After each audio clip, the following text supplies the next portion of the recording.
اردو میں اشعار بھی سیکھ رکھے, کچھ قرآن و حدیث کی معلومات بھی رکھتے ہیں جس سے کسی کو امپریس کیا جا سکے, اس کے بعد ہماری بچیوں کو متاثر کرتے ہیں.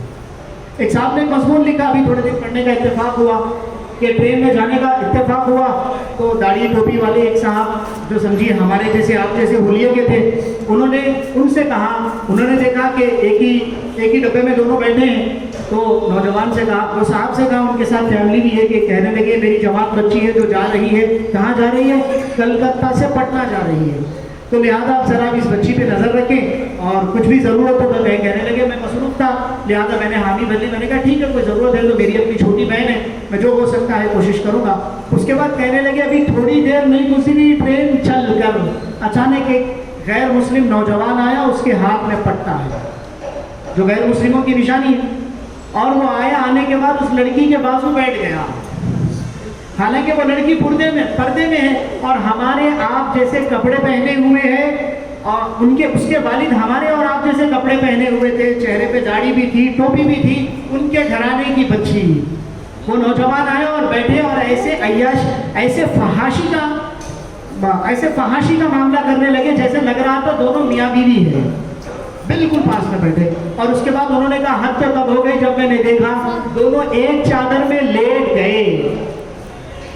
اس کے بعد بہرحال ہم تو دیکھے, میں نے گھور کے دیکھا نوجوان کو, تھوڑی بچی کو, تاکہ وہ ڈر جائے, لیکن میں نے دیکھا کہ وہ ڈر سے بھی آگے نکل چکی, اب اسے کسی چیز کی کوئی پرواہ نہیں تھی.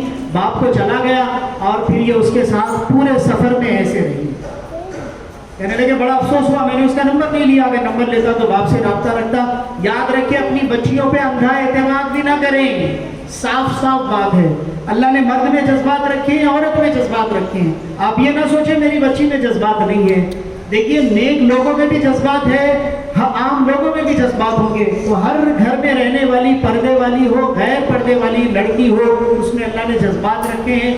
جذبات کو کنٹرول کرنے کا طریقہ خدا نے بتایا ہے کہ پردہ کرایا جائے اور غیر محرموں کے اختلاط سے بچایا جائے. سفر بھی اتنے لمبے نہ کیے جائیں جتنے سفر شرعی کے حد کو پہنچ جائے.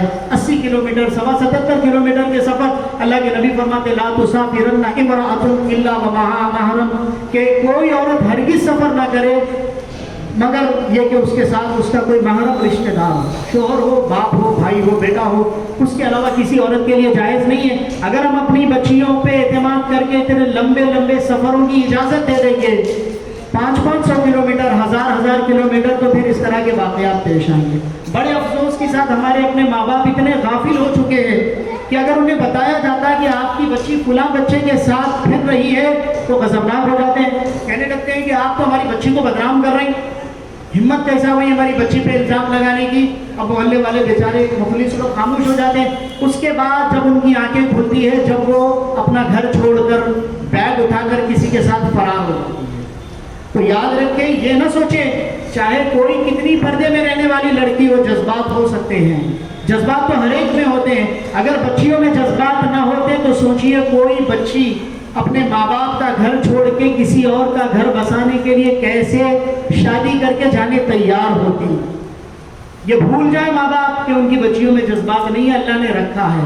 بس توجہ دیں اور یہ آنکھیں بند کر کے جینا چھوڑیں, اپنے بچوں کو دیکھیں کھلی آنکھوں کے ساتھ. بیٹوں پہ بھی نظر رکھیں, بیٹیوں پہ بھی نظر رکھیں. وقت چونکہ کم ہے لہٰذا میں اس بات پہ اپنی بات ختم کرتا ہوں. اللہ تبارک و تعالیٰ جو کہا گیا جو سنا گیا اس میں سب کا من آسان فرمائے. باقی دعوانا الحمدللہ.